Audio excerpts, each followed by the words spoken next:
하나님의 말씀은 누가복음 8장 1절에서 21절까지 말씀입니다. 오늘 말씀은 예수님의 계속되는 하나님 나라 사역을, 그리고 그 사역에 동참하는 제자들, 그리고 그 제자들의 모습을 네 가지 땅에 뿌려진 씨앗의 비유로 연결해서 말씀하고 계시고, 제자들이 전할 복음을 등불에 비추어서 또 비유에 말씀하고 계시고, 결국은 누가 예수님의 가족이냐, 제자들이 바로 예수님의 가족이다, 여기까지 나가게 되는 그런 말씀입니다. 오늘 이 말씀을 통해서 누가 제자인가, 이런 주제로 말씀을 좀 생각해 보죠. 첫 번째, 말씀을 받아들이는 자가 제자다. 말씀을 받아들이는, 누가는 지금 따로 정리해서 말하고 있지는 않지만 마태가 예수님의 사역을 세 가지 방식으로 요약해서 소개하는 대목들이 가끔 나옵니다. 가르치시고, 전파하시고, 고치셨다. 이것을 통해서 하나님 나라를 증거하고 있는 것을 사실 오늘도 맞아요. 1절 말씀에 보시면 가르치시는 내용이 나오고 2절은 고치시는 얘기가 나오죠. 그렇게 하나님 나라를 전파했다, 우리가 보면 되겠습니다. 자, 그런데 이렇게 예수님이 이런 방법들로 하나님 나라를 전하는데 이것에 하나님 나라를 전함을 받은 사람들이 어떻게 반응했는가? 알다시피 모두가 예수님이 가져오신 하나님 나라를 다 받아들인 것은 아닙니다. 아마도 사람들이 막 많이 몰려들었었는데 그것은 예수님이 병을 고친 것 같은 그런 기적 때문에 사람들이 모였을 것 같아요. 물론 말씀을 듣고도 모였지만, 가르침, 주옥 같은 그런 천국 복음의 말씀들을 예수님이 하셨지만, 그때 당시에 그 말씀을 들은 사람들이 그걸 논쟁거리로 많이 삼았죠. 병 고치는 일 때문에 많은 사람들이 모였을 수도 있지만 때로는 트집거리가 되었습니다. 누구는 안식일에 병을 고치는 예수님이 못마땅했어요.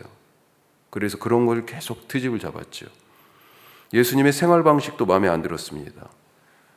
예수님은 명백한 죄인, 세리와 창기 같은 사람들하고도 거리낌 없이 접촉하고 그들과 먹고 자고 밤을 새워서 이야기를 나누십니다. 이방인을 만나시는 것도 거리낌이 없어요. 하지만 예수님의 말씀을 받아들이고 그 안에 나타난 하나님 나라를 적극적으로 수용한 사람들이 있습니다. 예수님의 말씀에 막 논쟁적으로 다가가고 하시는 일에 막 트집 잡으면서 결국은 그것이 분노로 변해서 예수님과 적대적인 관계에 선 사람들 말고 예수님의 말씀을 적극적으로 수용한 사람들이 있어요. 누구예요? 제자라고 불려지는 사람들. 오늘 1절 보니까 널리 알려진 12명의 제자들이 이름 각각을 소개하고 있지는 않지만 등장합니다. 하지만 이들만 있었던 것이 아니에요. 제자를 보니까 다른 형태의 제자들도 또 있었습니다. 2절과 3절에서는 누가 등장합니까? 여인들이 제자로 등장해요. 2절에서는 악귀와 병으로부터 고침을 받은 여인들이 있었다고 얘기하고, 그 중에 특별히 7 귀신 들렸던 막달라 지방 출신의 마리아라고 하는 여인의 이름이 나옵니다. 3절에서는 또 몇 명이 나오는데요, 나름 사회적 신분이 있는 여인들의 이름이 나온다. 이들은 형편이 넉넉해서 그 자기들의 넉넉한 형편을 통해서 예수님 일행에 소용되는 제자단, 예수님과 제자단에 소용될 수 있는 그런 재정적인 부분을 담당하기도 했다. 자, 모두가 말씀을 통해 부름을 받았지만 택함을 받은 것은 아니다 라고 하는 것입니다. 부름은 다 받았지만 택함을 받은 것은 아니다. 우리가 이렇게 보통 표현해요. 이들이 제자가 된 것, 택함을 받은 것은 뭐예요? 예수님의 말씀을 받아들임으로, 예수님을 받아들임으로 그의 부르심에 응답했기 때문에 택함 받은 자가 된 거예요. 모두가 부름을 받았어요. 예수님은 모두를 위하여 죽으셨어요. 모두를 구원하기 위하여 오셨고, 하지만 그 구원의 은혜를 받은 사람은 뭐예요? 그 은혜에 응답하고 그 예수님을 받아들이는 사람만이 택함을 받은 자로 은혜 안에 살아가게 된다. 오늘 나는 예수님을 받아들입니까? 예수님의 말씀을 받아들입니까? 예를 들어서 누가복음 6장 28절에 이렇게 되어 있습니다. 너희를 저주하는 자를 위하여 저주하며 너희를 모욕하는 자를 위하여 기도하라. 이런 말씀이 있어요. 이 말씀 받아들입니까? 받아들이면요. 받아들인다는 것을 우리가 너무 쉽게 생각할 수 있는데 구약의 예언자들 한번 생각해 보죠. 호세아는 어땠어요? 하나님 어떤 말씀 주셨습니까? 남편 아내 같이 살고 있던 아내 고멜이 지금 바람나서 나갔어요. 그런데 그 아내를 다시 찾아다가 다시 같이 살아라. 아니 호세아 입장에서는 얼마나 화가 나고 난 다 이제 끝장이야 이렇게 마음에 다 정했는데 하나님은 데려다 같이 찾아와서 같이 살으라고 얘기하신단 말이에요. 이런 말씀 받아들일 수 있을까요? 원수를 위하여 축복하고 나에게 반대하는 사람을 위하여 기도하라. 모욕하는 자를 위하여 그 정도 뭐 할 수 있죠. 하겠습니다. 그랬는데 때로는 감당하기 어려운 말씀도 있다는 거죠. 예레미야 같은 경우는 어땠어요? 바벨론에게 항복하라고 하는 말씀을 주셨잖아요. 그게 이스라엘이 유대 백성들이 살 길이다라고. 평소 소신이 그러지 않을 수가 있어요. 예레미야의 소신은 어떻게 바벨론에게 항복해? 우리가 끝까지 이 예루살렘, 이 성전 지켜야지. 그런데 하나님이 자기 생각과 다른 말씀을 주셨어요. 그 말씀 받아들일 수 있습니까? 왜 예수님이 하시는 말씀에 논쟁적으로 맞대응하고 예수님이 하시는 일에 트집을 잡고 그거 잘못된 일이라고 그 기적을 눈으로 보면서도 그렇게 갈 수밖에 없었냐? 받아들일 수 없는 그런 모습이었어요. 내 속에 그 말씀을 받아들일 공간이 없기 때문입니다. 공간이 없어요. 내 생각으로, 내 판단으로, 내 것으로 너무 가득 차 있기 때문에 도저히 받아들일 수가 없는 거죠. 오늘 잘 한번 생각해 보십시오. 나는 어떤 말씀을 하나님이 하셔도 받아들일 수가 있는가? 자, 두 번째로 좋은 제자는 좋은 마음밭을 가진 사람이다.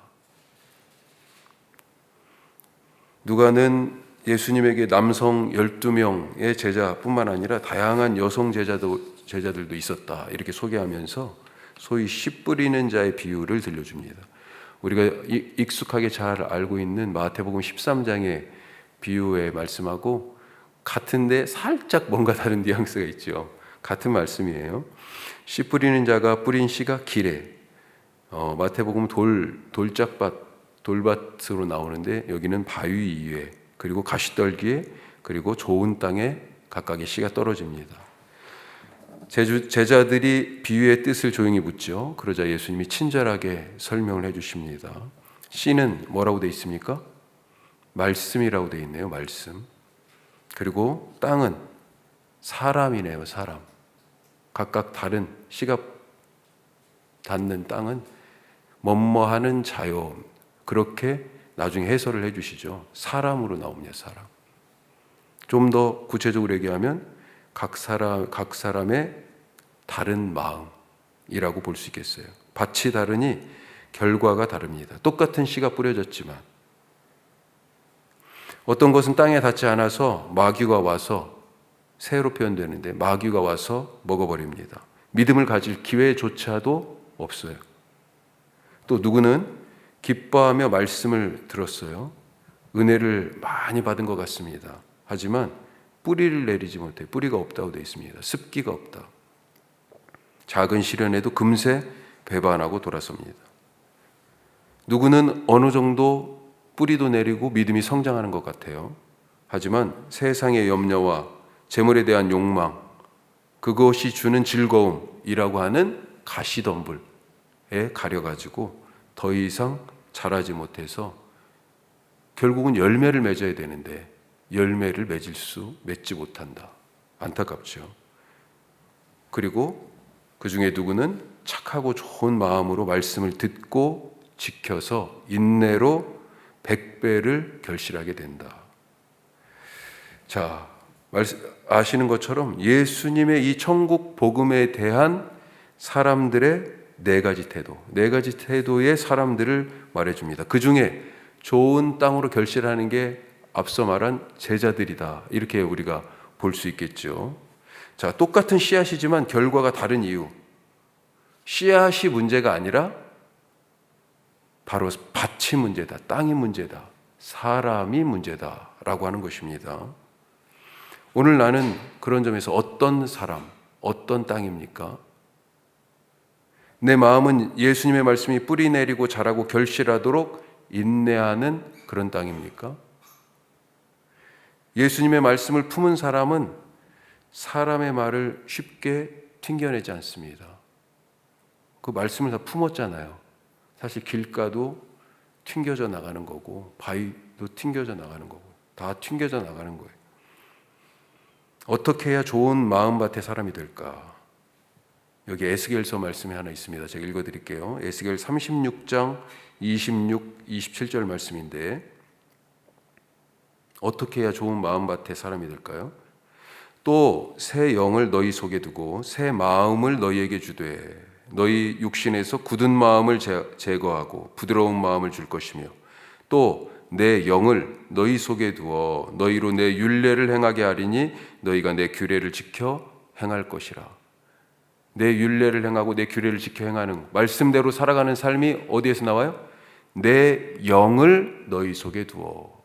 그래야 너희가 다른 사람, 말씀대로 살아가는 사람으로 바뀐다라고 하는 거죠. 그 앞에 새 영을 너희 속에 두어서 너희 마음이 굳은 마음이 부드러운 마음이 될 것이며 말씀을 받았지만 탁탁 그냥 받은 대로 튕겨져 내는 벽과 같은 그런 마음이 아니라 그 말씀을 탁 나의 말씀으로 품 안을 수 있는 그런 마음 가진 사람은 누구예요?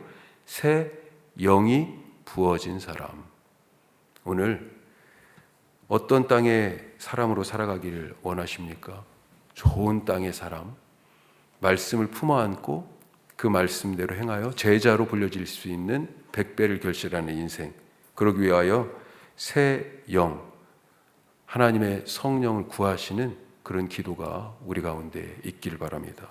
제자들이 그래서 본격적으로 하나님 나라를 전파할 때 먼저 구했던 것이 바로 예수님도 그렇게 당부하셨지만 바로 성령입니다. 성령이 아니면 우리가 예수를 믿을 수도 없고 예수님의 사람으로 제자로서 계속해서 살아갈 수도 없는 거죠. 오늘 성령 충만한 하루, 좋은 땅의 사람이 되시기를 바라고 축복합니다. 자, 마지막 세 번째는 누가 제자예요? 행하는 자가 제자다. 행하는 자. 자, 예수님은 어머니와 동생이 찾아왔다는 소식에 뭐라고 말씀합니까? 하나님의 말씀을 듣고 행하는 사람이 바로 내 어머니고 내 동생들입니다. 그렇게 얘기하시죠. 말씀을 듣기만 하는 자가 아니라 말씀대로 사는 자, 그가 제자입니다. 왜 말씀대로 살 수 있어요? 말씀이 참이요 진리요 생명임을 믿기 때문에. 참 믿음은 행하는 믿음이다 라고 하는 것을 보여주고 있습니다. 행하는 참 믿음으로 오늘 살아가셔서 예수님의 제자로 이 시대에 오늘 8장 1, 2, 3절에 나오는 이름이 다들 다 나오는 건 아니에요. 그렇죠?